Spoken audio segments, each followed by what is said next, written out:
matalino experience. So, isang beses, nagkaroon ako ng katalinuhan na konti. So, edi lapitan sila. Edi yung tapuan namin. Bakit? Samantalang ako, eto. Uy, pre, pagawa. Ano ba sagot dito? At isa ko pang kaklase na mataba, na isang bural.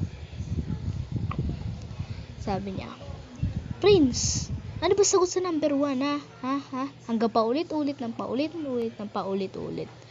Hanggang matapos. And then, yun. And then, sabi ko, anong ginagawa mo dito? Ba't mo pinaparis lahat ng sagot ko? Anong pake mo dun, pre? Sige, ito na, pre. So, dito na matatapos yung episode na to. So, ito yung ating bagong gaming channel, no? So, let's go. Bye-bye!